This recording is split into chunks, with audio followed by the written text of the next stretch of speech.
Good morning. My name is Rebecca, and welcome to our Sunday Dharma service. Last night, I sat on the floor in a hot, stuffy room with 20 strangers to hear Indian music. During the break, we commiserated about the heat and shared our joy about being there. It was kind of an instant sense of belonging, an instant sangha, if you will. When we sat back down, the music continued, and that interplay between the tabla and the sarod put us in this very meditative state. We'll likely never see each other again after this, yet we were there for that moment, in that moment, interconnected.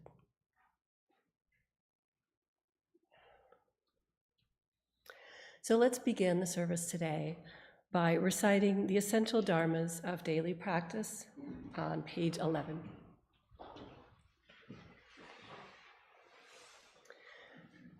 The mind is originally free from disturbance, but disturbances arise in response to sensory conditions. Let us restore the equanimity of our true nature by letting go of disturbances. The mind is originally free from delusion, but delusions arise in response to sensory conditions. Let us restore the wisdom of our true nature by letting go of delusions. The mind is originally free from wrongdoing, but wrongdoings arise in response to sensory conditions. Let us restore the precepts of our true nature by letting go of wrongdoings.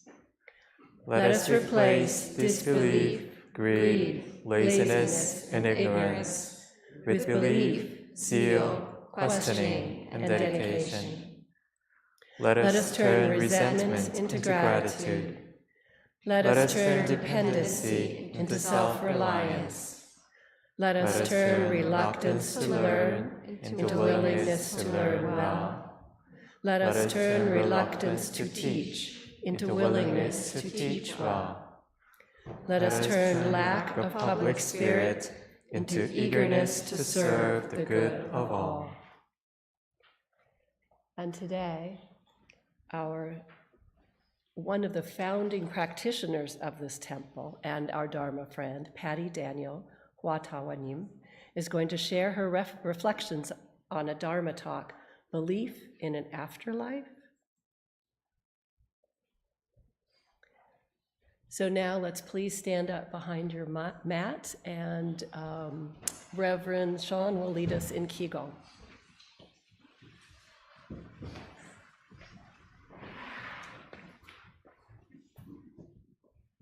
Good morning, friends. Why don't we scooch to the front a little, like 2 steps forward, so that we have enough room for friends back there. Thank you. Okay, let us start by shaking off our hands, elbows, shoulders, upper body, bouncing knees, whole body. You may breathe out through your mouth and let go everything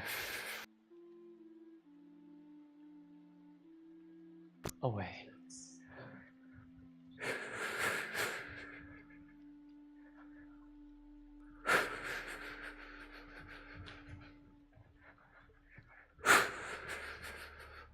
Let's lean to the one side, shake off everything on that side. To the other side. Now to the front. And back. Back to center, this time a little more intensely.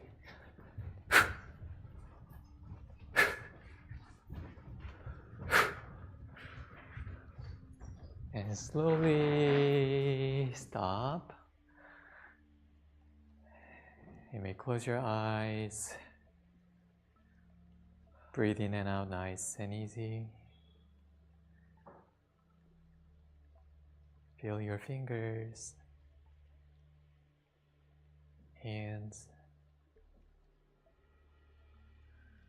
As you breathe out, relax your shoulder, lower your shoulder down.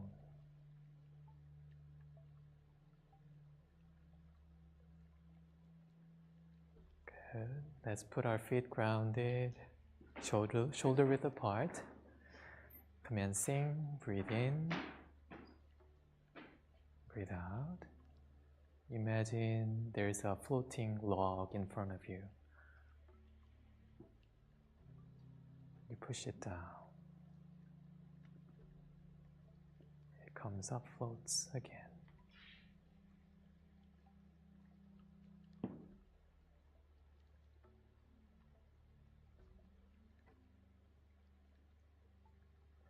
You may sink in with the floating log.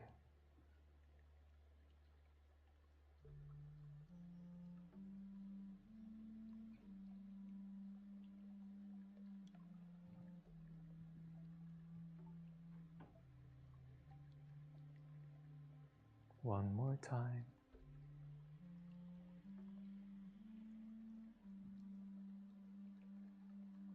Good. This time, do you have enough space to reach out? Or you may stand in front of your mat like staggered. This time, flying geese.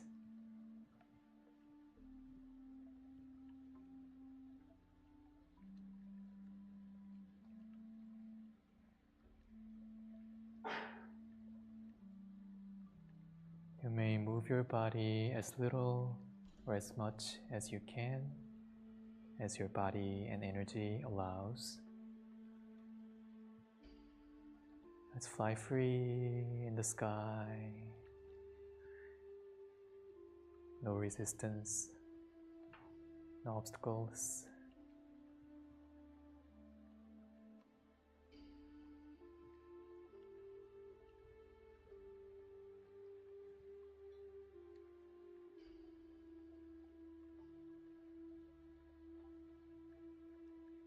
Good. One more time.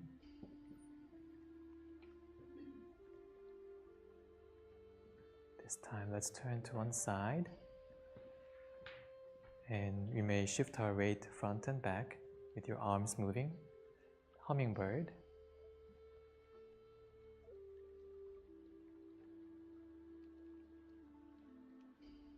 Of morning.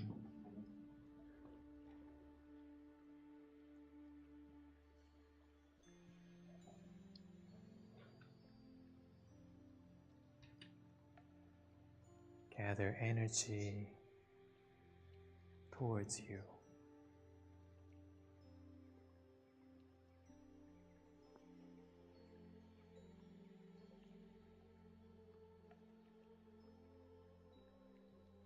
One more time.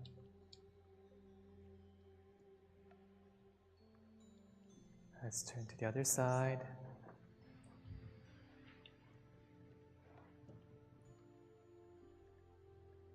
Your spine stays straight, stand straight, not leaning forward or back. You're shifting your weight with your legs.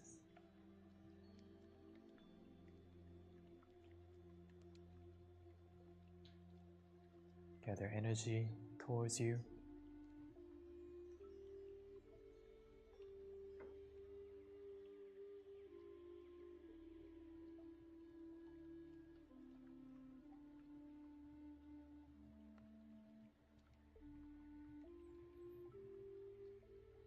One more time. Turn to the other side.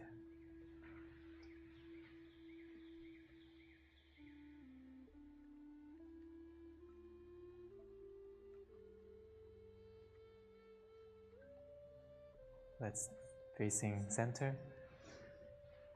Imagine you're having a big energy ball right in front of you, holding a ball. And let's bring it backward, swing, and let it fly. Bring it back to the other side.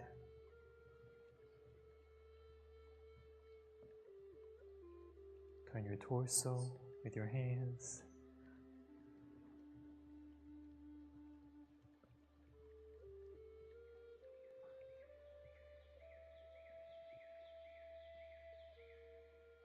One more time on each side.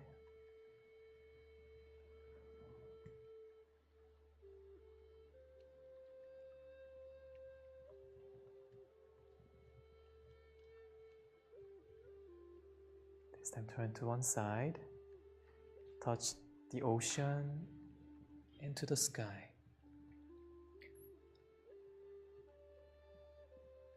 Touch the bottom and release to the sky.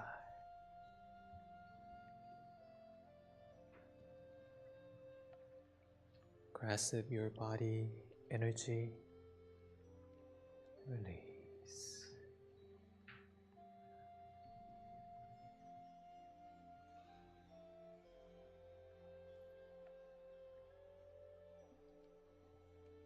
One more time.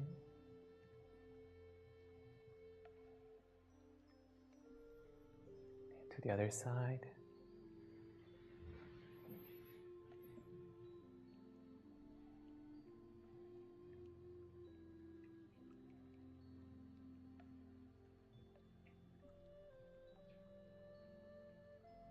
Release.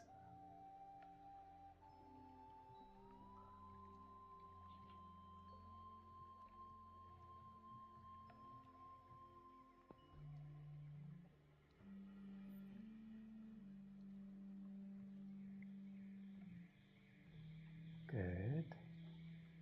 Let's face to the center. Let us breathe in to the sky, stretch and breathe out. This time breathe in to the side and release. One more time, breathe in to the sky, stretch tall, taller, and release. Breathe in to the side and release.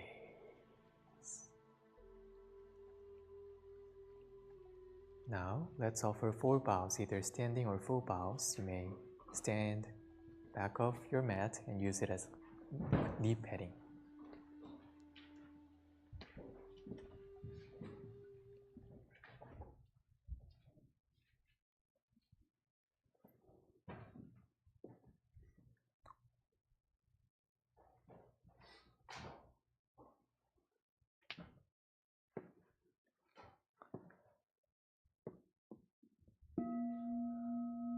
With gratitude, I bow to the grace of heaven and earth, honoring the infinite source of marvelous existence.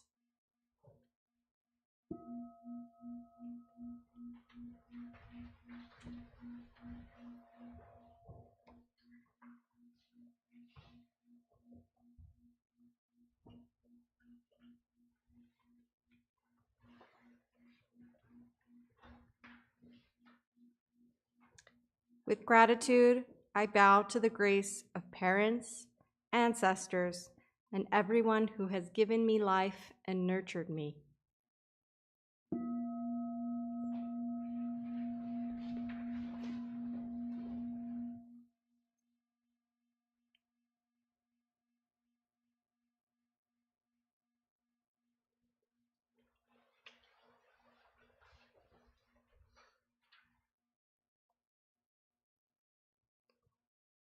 With gratitude, I bow to the grace of fellow beings, embracing the truth of interconnectedness.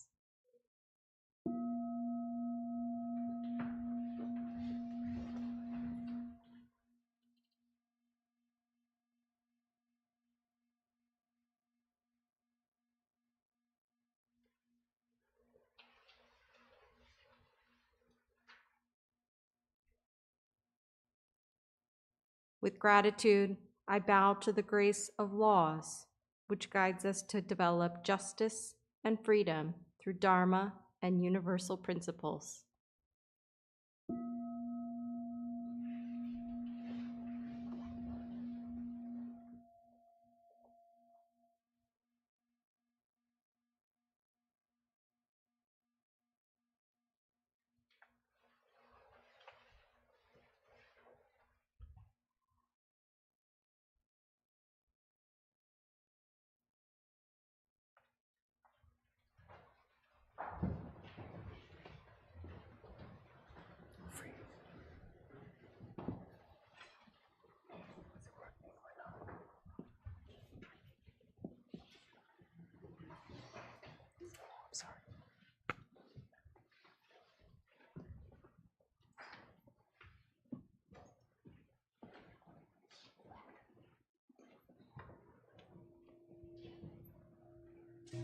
How's the temperature?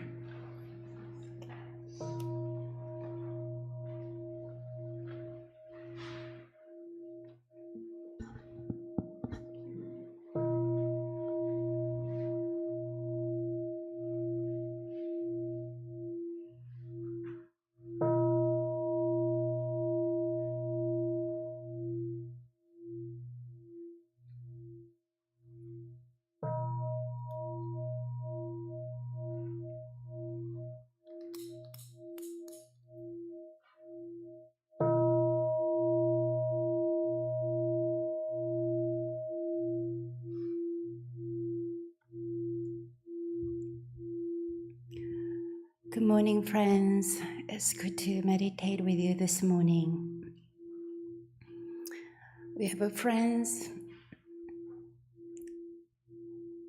here now. We have friends somewhere, but excuse me, the friends who are with us now, wherever they are, at home, joining us online. Today, Michael, Brennan, Patty are sitting here, but also I see you are sitting on the stage.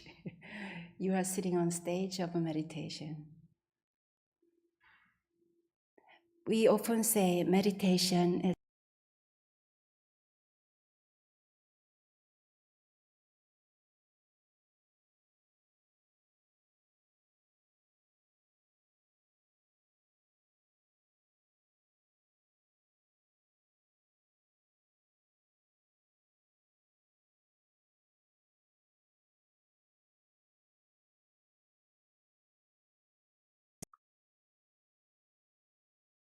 all the things we are doing. So rest our mind, thoughts in doing.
And breathe out, release them.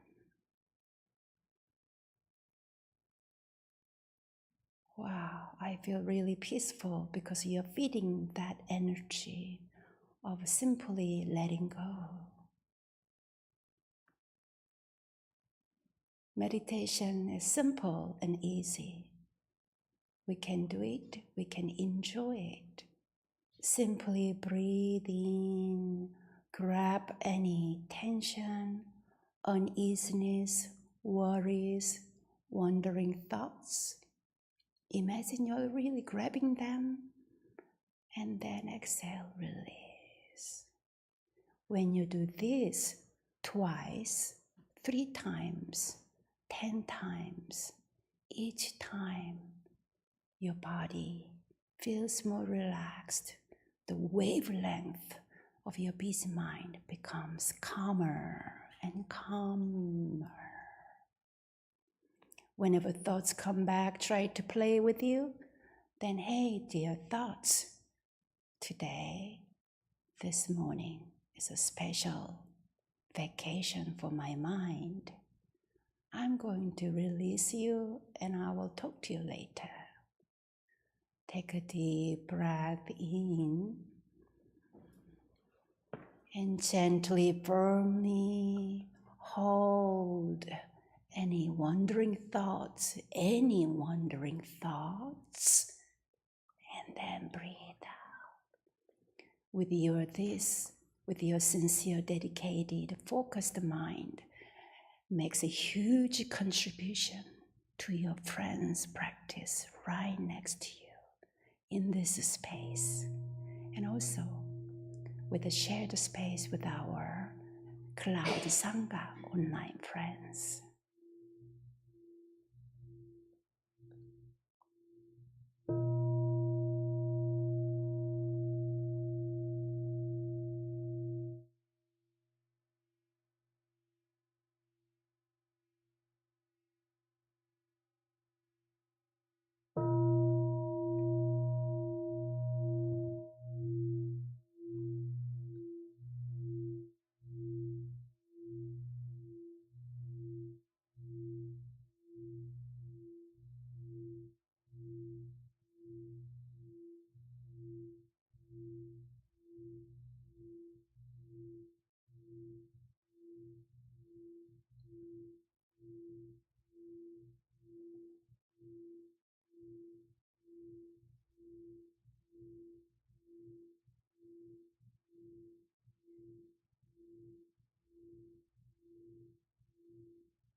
Page 4, Yeongju, prayer chant.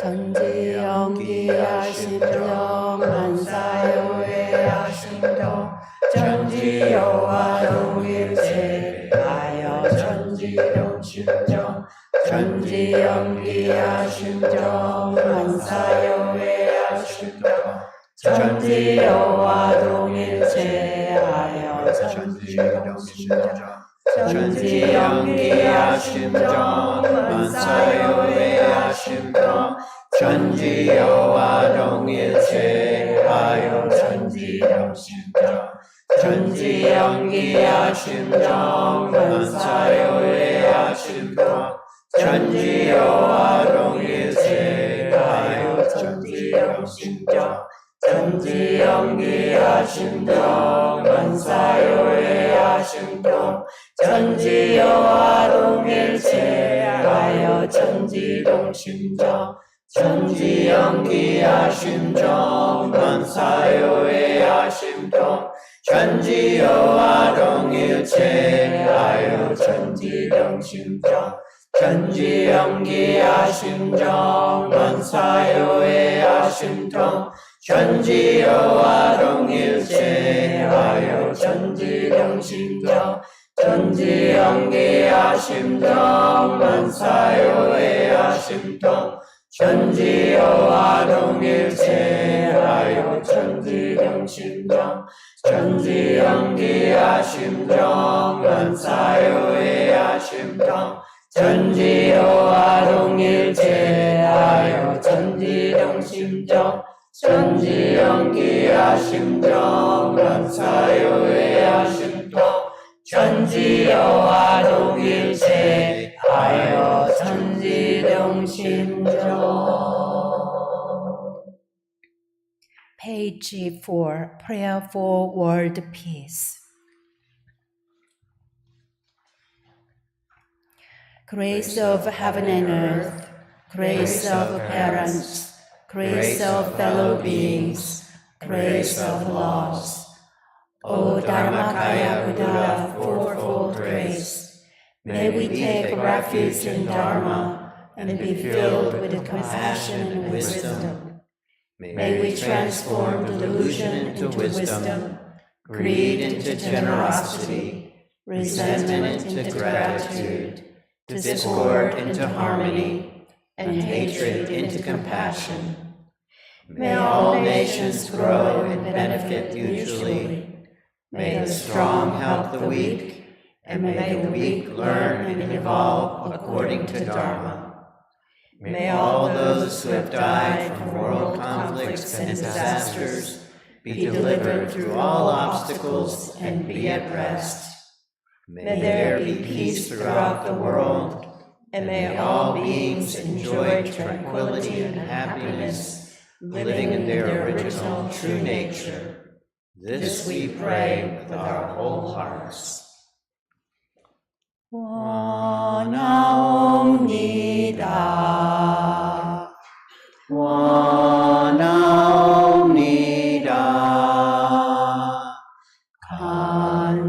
간절히 간절히 원하옵니다. 내 손길 닿는 곳 내 발길 머무른 곳 내 음성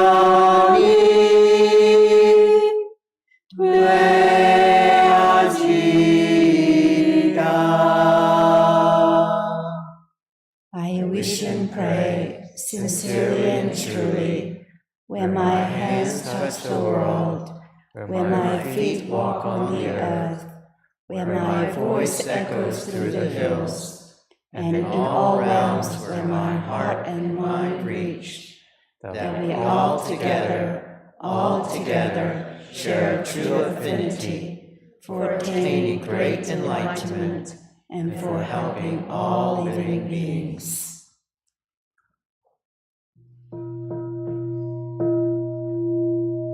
Sutra chanting. Today, page 10.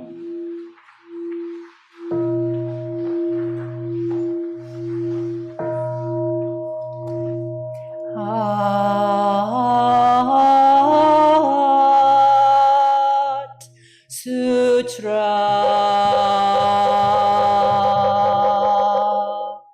The Bodhisattva of great compassion, when deeply practicing Prajnaparamita, realized that all five aggregates are empty and thus became free from all suffering and distress. Shariputra, form does not differ from emptiness. Emptiness does not differ from form. Form is emptiness. Emptiness is form. The same is true of sensations, perceptions, impulses, and consciousness. O Shariputra, all dhammas are empty. They do not appear or disappear, are not tainted or pure, do not increase or decrease. In emptiness, no form, no sensations, no perceptions, no impulses, no consciousness, no eyes, no ears, no nose, no tongue, no body, no mind, no form, no sound, no smell, no taste, no touch, no object of mind, no realm of eye, ear, nose, tongue, body, or mind consciousness, no ignorance, nor extinction of ignorance, no old age and death, nor extinction of them, no suffering, no cause of suffering, no cessation of suffering, no path, no wisdom, no attainment, with nothing to attain. The Bodhisattva relies on Prajnaparamita, therefore the mind has no hindrance. Without any hindrance, no fears exist. Free from delusion, one dwells in nirvana. All Buddhas of the past, present, and future rely on Prajnaparamita and attain supreme enlightenment. Therefore know that Prajnaparamita is the great mantra, is the great enlightening mantra, is the unsurpassed and unequaled mantra, which is able to eliminate all suffering. This is true, not false, so proclaim the Prajnaparamita mantra, which says, gone, gone, gone beyond, far beyond, now awaken. Gate, gate, paragate, parasamgate, bodhisvaha. Gate, gate, paragate, parasamgate, bodhisvaha. Gate, gate, paragate, parasamgate.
Good morning, everyone. This morning, our longtime temple friend, Patty Daniel, Hua Te Wanim, will share her contemplation in a Dharma Talk, Belief in an Afterlife. Let us practice deep listening as we welcome Patty.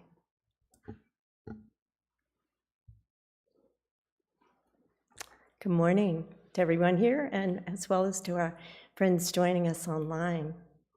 I'd just like to preface this with, I've been practicing in this temple for about 18 years.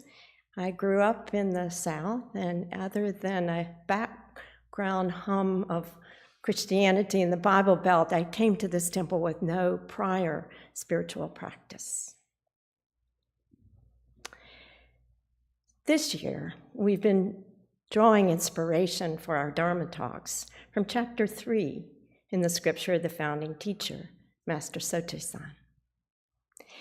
Chapter 3 is simply called Practice, and it consists of 63 sections that instruct us on what to practice, assess and check your mind over and over, how to practice, the 9 essentials of daily practice, and why to practice, to realize Buddhahood. An emphasis on the necessity of Buddhist practice in daily life is pervasive throughout the chapter. I was totally struck, however, by a particular sentence in section 5 of chapter 3, where he says, practitioners train diligently because they understand that practice is vital to their future. Well, that started me musing about my future. My first thought was, well, statistically speaking, my future likely consists of 5 to 10 years. So compared to the previous 79, is that really so important? However, I think Master Soto-san is also talking in section 5 about future lifetimes. I totally appreciate and deeply respect Master Soto-san's scripture for its emphasis on the here and now of daily life and his belief that enlightenment is possible now, not just after 10,000 kalpas, which I think works out to about 1 billion lifetimes. But I also have to face what is a perpetual conundrum for me, a belief in reincarnation and karma. For many Western practitioners, this is quite a stumbling block. There is an entire chapter in our scripture book called Sending on Spirits in Transition.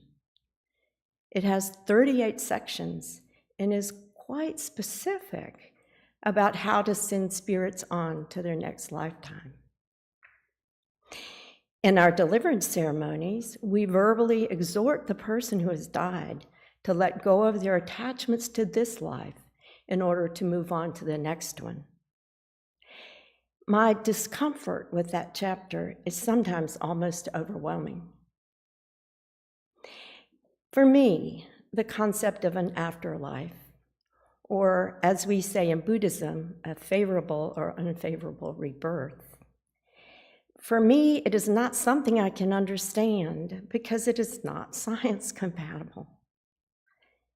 Transference of energy and matter to some other state is compatible. But transference of spirit to another body is not. Furthermore, the idea of souls being reinstalled into new bodies according to their karma, a sort of moral cause and effect, kind of implies a sort of cosmic judgment as to who gets a favorable rebirth and who does not. Buddhism does raise radical questions about our inner and outer reality, but can it accommodate a rational perspective with regard to an afterlife? Well, I don't know, but certainly the topics of the nature of death and the existence or non-existence of an afterlife are philosophically interesting and deserving of our attention. Most religions teach us that life is sacred and important. Science tells us that life appeared on the earth through sheer happenstance and that it could easily vanish in the very same way.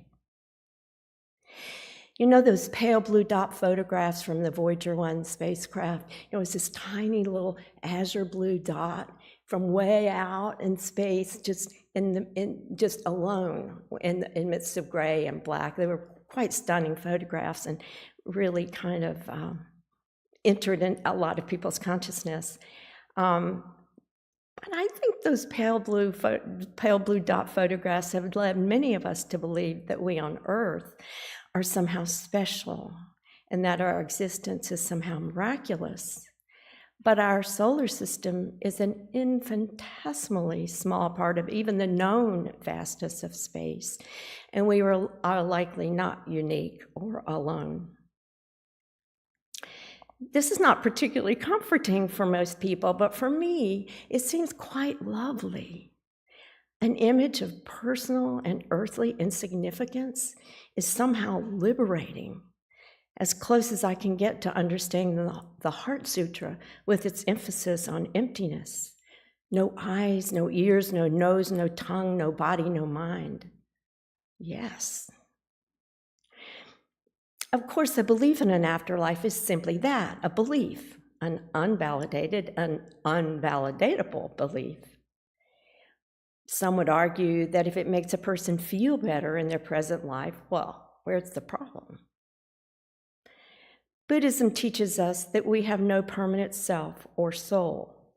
However, the belief in rebirth and the possibility of eventually achieving nirvana can offer a sense of purpose and direction in our lives, knowing that ethical conduct and spiritual practice contribute to our future as well as our present well-being. Belief in an afterlife can provide comfort in times of grief and uncertainty, and hope that life somehow continues beyond physical death. Some Christian teachings even include a belief in resurrection, that is, an actual bodily existence beyond death, such as Jesus had. This is not something I can even begin to understand or draw comfort from. I think we can all agree that the search for truth is totally human. Thus, we must ask if the concept of an afterlife simply isn't true. There's no empirical evidence for an afterlife, so we must ask if a faith-based belief in such a thing has any drawbacks. Well, one possible drawback is that striving for a favorable rebirth may lead us to a fear-based or reward-based morality, rather than genuine ethical behavior grounded in compassion and empathy. Moreover, the emphasis on preparing for a future realm may overshadow efforts to address pressing issues in the here and now, such as social injustice, environmental degradation, and human suffering. Perhaps it could lead to a complacency in our practice. Oh, we'll always have another chance to get it right. Some would argue, as I would, that a belief in an afterlife undermines the value and urgency of our present life, the one we have right now. I believe that the finiteness of my life is precisely what gives it meaning. It's why it matters what I do with this one. From a Buddhist standpoint, the concept of rebirth and karma can be questioned philosophically in terms of its mechanisms. I mean, like, how does it work? We say we have no permanent self. Our self is impermanent and lacks inherent existence. How then can we not help but challenge the notion of a continuous entity somehow moving from one life to another? This seems to be a fairly murky area that many Westerners, including myself, have trouble understanding. But back to our chapter on practice in section 5, it ends with this sentence: You all must review with a critical spirit whether you have awakened to what connections your practice has to yourselves. Now, all this gloomy disbelief about an afterlife is coming from someone who is really pretty devoted to her practice and who has a deep respect for Won Buddhist teachings, especially the writings of Master Sotasan. I can't say I logically understand my connection to my practice, but I feel it. I feel its positivity. I generally do not question its value in my life. I unhesitatingly believe it to be beneficial. I do, however, wrestle with some of our teachings, especially those about reincarnation, and am therefore totally grateful for a Sangha and a tradition of Won Buddhism that accepts rather than rejects me for my opinions. Questioning is a highly valued practice in Won Buddhism. If you recall, it is in our essential dharmas of daily practice. Well, hooray for that. So I'll stick with my daily practice in the here and now and continue in a state of questioning about an afterlife.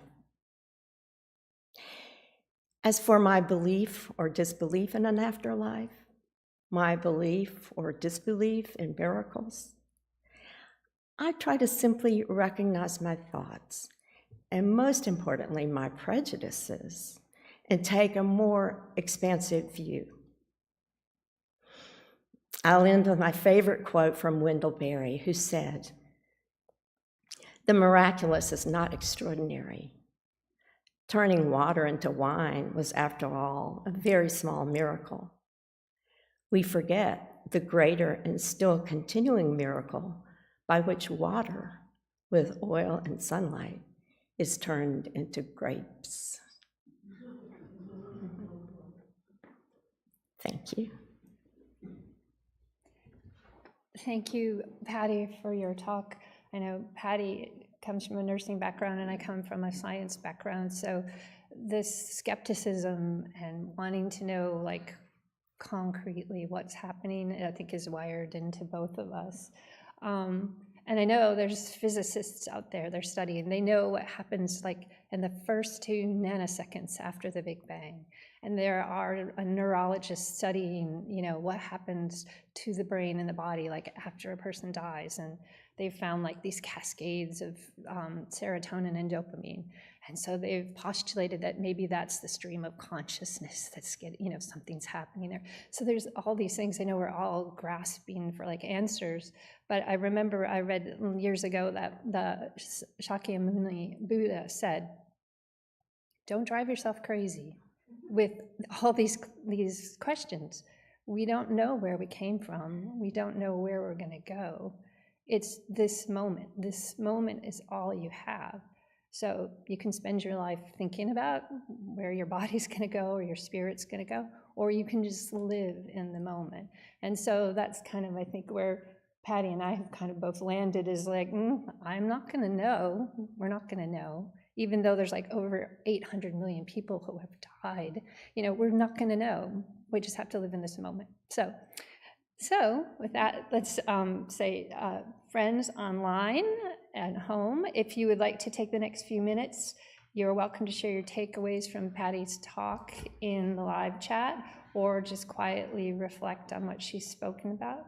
And friends here in the audience, this is time for us to pair up with a friend next to you and share your thoughts and takeaways from Patty's talk.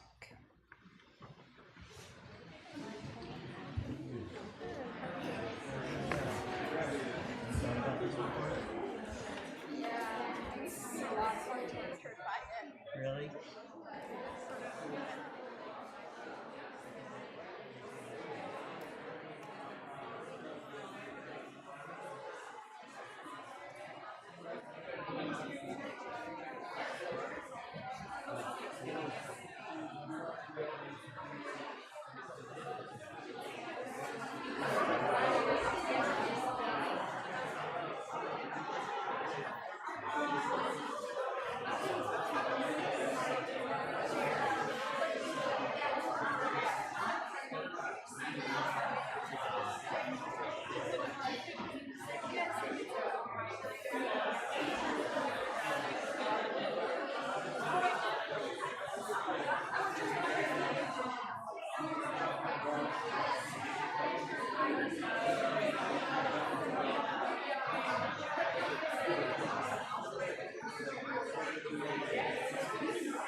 I can tell this is a very interesting, thought-provoking topic. You know, what is a good Dharma talk? A good Dharma talk always leaves with lots of questions to contemplate. So good job, Patty. Well, next Sunday, actually, another temple practitioner will share exact the same topic, but with the kind of a very different perspective. So it'll be very interesting. Well, this is such a ongoing lifetime agenda that we all want to contemplate and study about. And if you have any more thoughts or any questions, please bring those comments and thoughts, questions to Patty and to each other and to Reverend Sean and to myself. And we'd like to know what's your thoughts about this topic. Belief in afterlife. Well, a heavy topic, but then it's kind of very strong topic and throughout many Buddhist traditions. And I think the message you said here today, enlightenment is possible right now here. Live at this present moment.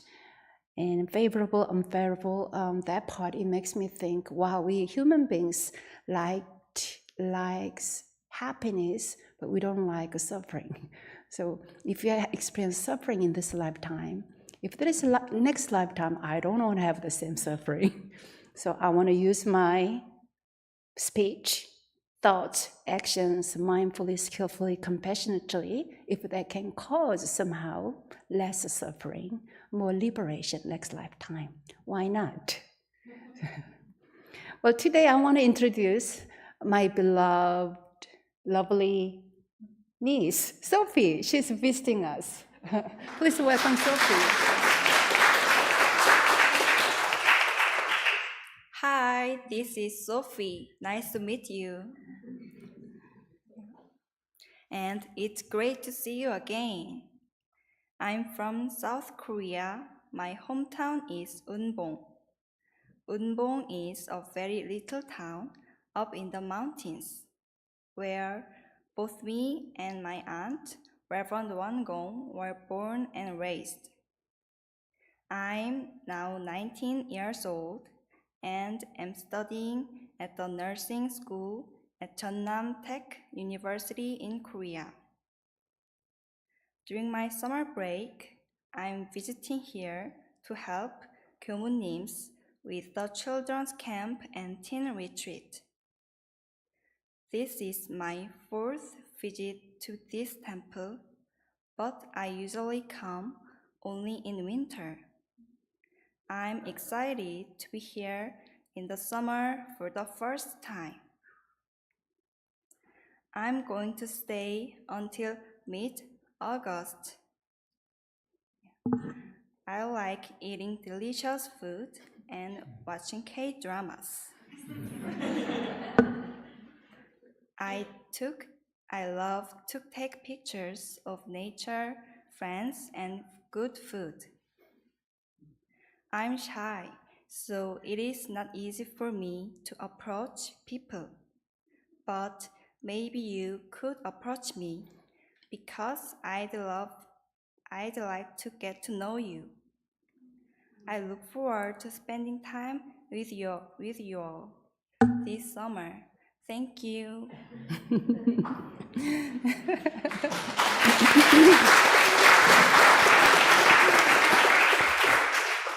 I feel already relaxed preparing for our upcoming July camp and overnight teen retreat by having my niece Sophie, because she's helping everywhere, and it's a very kind of a sweet and lovely presence. And when she was here, the first time she was 11 years old, I remember she was here with her twin sister. We did a K-pop dance performance together. She was really cute then. Still cute. So here, please grab our children's Dharma camp. This is only 3 days camp. We have 8 more days to prepare. Give us a lot of cheers and happy energy, but we have a couple of spots. If you know any little kids who are aged between 6 to 12, please spread this wonderful opportunity. We have a couple of more spots. We would love to have a complete full seats. And also, we are thrilled to have teens overnight retreat, 2 nights spending in the temple, slumber party, and a wonderful time, eating lots of meals in the temple kitchen. So in August, we have a teen retreat, and please share this information, and we have lovely, very skillful and very wonderful volunteers this year. So I guarantee each single camper will have a wonderful, fantastic time. More announcements? Yes, ma'am. Thank you for practicing with us today. This afternoon at 4 p.m., our Raleigh Temple is hosting an introduction to meditation class. You can still sign up or show up and donate at the door to enjoy learning and reviewing meditation fundamentals. Our Teens Monthly Meditation will be held next Saturday, July 6th from 4 to 5:30 p.m. And don't forget to sign up to be in our community email list so you can receive full updates about all of our programs. And our temple solely operates through your generosity, and we always appreciate your kind donations. Now, let us turn to page 13 in our chanting booklet and bless each other with our morning prayer song. 1, 2, 3, 4. Dhammakaya Buddha, full grace. I begin a new day in your presence. Today full of health and with peace of mind. May I walk along the path of the Buddha. Dhammakaya Buddha, for full grace. I begin a new day with your grace. Today gratefully and with gentle words. May I live in harmony with all those I meet. Dhammakaya Buddha, for full grace. I begin a new day with compassion. Today making the world a more loving place. May I do all that I can for one world. Guess what? Right now, 11:13. You've been sitting here practicing for 1 hour, 13 minutes. Usually we go until 11:15. So you have a couple of minutes. So you're invited to lay down on your back, relax, and have a moment to restore your energy even more. I'm going to simply hit the gong, our beautiful meditation gong. Feel the resonant energy from the gong sound.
One finger at a time, stretch.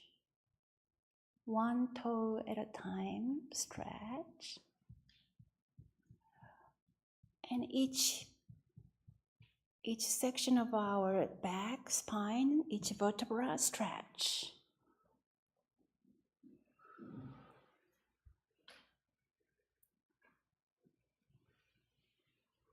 And slowly roll over. Slowly come to sitting. One hand up. Two hands up. Look at Mr. Sony. Wave. Wave hands. Have a wonderful summer. Pleasant summer. 감사합니다.